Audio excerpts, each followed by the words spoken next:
Hi there, how's it going? I'm MisterBo, and today we have some new information regarding Tony Hawk's Pro Skater 1 and 2 coming from a couple of brand new interviews with Game Informer. One with Tony Hawk's himself, and the other with the senior game designer at Vicarious Visions and the studio art director at Vicarious Visions. And there's a lot of new stuff that we haven't previously known about the game up until this point that we're going to be going over in this video. So let's start off with the big bit of information, and this came from the interview with Tony. He said he wants to see this game do well, and if it does do well, then he can see them doing a Tony Hawk's Pro Skater 3 and 4, or maybe just a completely brand new game.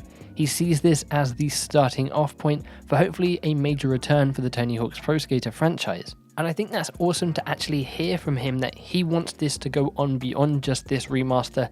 He would like to see a 3 and 4, he would like to see a brand new game. Obviously, this game is going to have to actually do well for that to probably happen, but from what we're seeing so far with the game and what we're going to be going over in a minute, it definitely looks like it's well on track to be a great game and hopefully do incredibly well. This could actually be the return of the Tony Hawk's Pro Skater franchise.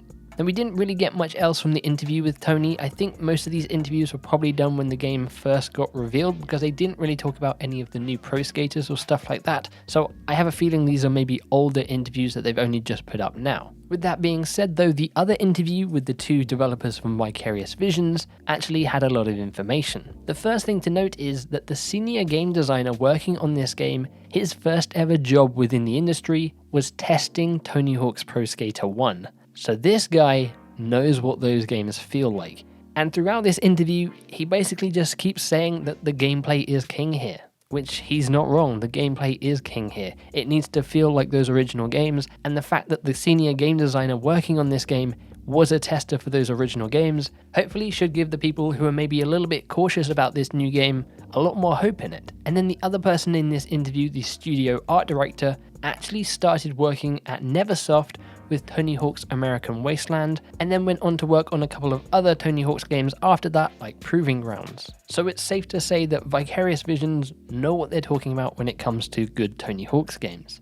Now they have already mentioned that they are using the original coding so that gameplay actually feels like the originals, and they have also said they are using the original geometry, but there's also some other stuff to go along with that. Now of course, we know in this game we're going to be getting moves and tricks that were originally in Tony Hawk's Pro Skater 3, 4 or introduced later down the line, like manuals, reverts, spine transfers and acid drops. So Game Informer asked them, because of those new additions, are you going to have to tweak how the original games played? Mainly Tony Hawk's Pro Skater 1, because that didn't have the manual, and then in both of them they didn't have the revert. And Vicarious Visions says, yeah, they are changing the scoring system in terms of how many points you need to get in certain levels, because it is a lot easier to chain together combos, get perfect lines and all that kind of stuff. So if we had the old scores, you'd probably demolish them within a couple of runs. So that is awesome to know. Speaking of combos and lines, Leo, who is the senior director here, said that the first time they got the warehouse up and running in this remaster, he did his normal line that he remembers from the original game and it felt perfect. He then put up the original game and the new version of the game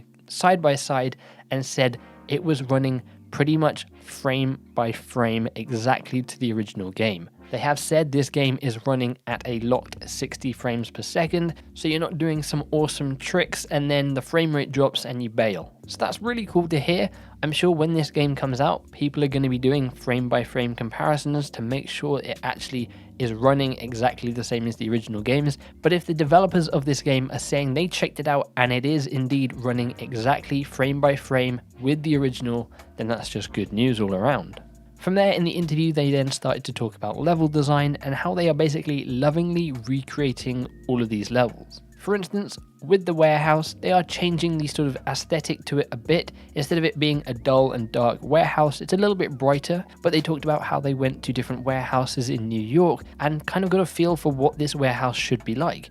So you're going to find old signs and things plastered around the level to make it feel like this warehouse has just been abandoned for however many years. They mentioned how they want to differentiate between the two different school levels. So in school 1, they're kind of taking it as an elementary school, so it's going to be a lot more brighter and colourful, whereas the school in school 2 is more like a secondary school, so it's more of these old buildings from the 50s and 60s. When it comes to Venice Beach, certain bowls in the original map don't actually exist there in real life anymore, so they had to look at pictures and go back to the original game and try and make it as best as they could and get people to redo the graffiti so it felt like it was from that period. The same goes for Streetscape. There's a mural in that level and they couldn't really find that many images to recreate it, so they went back into the original game, loaded up that texture and tried to recreate it as best as they could to match the real life location. So it seems like they are really pouring everything into this game, and it really shows from what we've seen so far. A pretty interesting thing to note is they had a strict rule in terms of what they could do with the walls and stuff like that. Obviously, wall riding is a big part of training together combos, and you don't want to have a wall with things sticking out where it looks like you can't actually wall ride onto it. So they have said, pillars and things sticking out of the walls or windows in the walls only go in or out a certain amount so you can tell that that wall is indeed wall rideable, which I think is a nice addition and should make it a lot easier for maybe new people playing this game who don't remember those lines from the original. Now, VV Games have said those levels are going to be exactly how you remember it. Nothing's really going to have changed. They mentioned that during development, if someone working on a level said, hey, can I change this aspect of it? They would need to say why it was better than the original. They said maybe a few things have been tweaked. The example they gave is maybe a cop car was at a certain angle in the original, and just tweaking it slightly in a different angle helps with a certain line or combo area. So nothing major has changed within the levels. Keeping with that topic, one of the things you'll know if you played Tony Hawk's Pro Skater HD was that they changed the VHS tapes to CDs, which was a bit of a weird thing, but I guess they assumed people wouldn't know what VHS tapes were.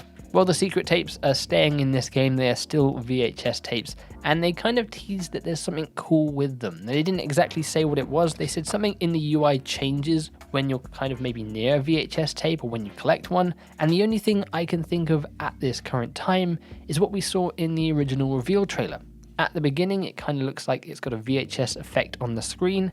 Maybe when you get near a tape, the VHS effect comes onto your screen, or maybe when you pick up a tape, you get it on your screen for a certain amount of time. I'm not entirely sure, but they did say that it's something very cool to do with VHS tapes that you can collect. As to what that is, we don't know, but as soon as we do know, I'll be sure to keep you guys updated. They also mentioned there is new stuff in these levels, but it's nothing major. Maybe it's just a few extra collectibles, or maybe some secrets here and there. It won't be changing the core experience though. And then the final things they really talked about in this interview was the Creator Skater and the Creator Park feature, something that we have actually yet to see in this game, but they have assured us that it is the best one they've ever made in terms of a Tony Hawk's game. They said they looked back at all the Creator Skaters and all the Creator Parks and kind of got everything from those kind of games into this, set a level, and then went above and beyond that level. So it seems like we're going to get some real in-depth character creation here where you can probably make exactly what you want to make, and the same goes for the Creator Park. I'm sure we'll get some sort of in-depth video about that before this game launches. I'm very excited to see what people can do with the Creator Park feature, and then when they share them online, it's going to be awesome to try out some people's ideas and creations. I'm not really a fan of that kind of stuff, but hey, I may even hop in and make my own park as well. And that was kind of it for these interviews. They maybe have flown under the radar because they've kind of released at a weird time, but definitely go check them out if you haven't already. I will leave links in the description below. Definitely the one with Vicarious Visions has a lot more new details than the one with Tony, but we are just over a month away from that warehouse demo dropping, so I assume they're going to be ramping up with new information and details fairly soon, and then we will get our hands on it and we'll actually be able to tell if it feels like the original games or not. I'm really hoping this game is solid and it does well, because I'd like to see this franchise have a new life to it and see it make a full return like we've seen with Crash Bandicoot and Spyro and a bunch of other remakes from other publishers and developers. So in the comments below, let's discuss. What do you think about these new features and changes that Vicarious Visions are doing? What are you most worried about when it comes to this game? Is it the feel of this game? Are you hoping that it feels exactly like those original two games after what we saw with the Pro Skater HD and Pro Skater 5 games? If you did enjoy this video, then you can click that like button to help show your support and help get this video out to more people.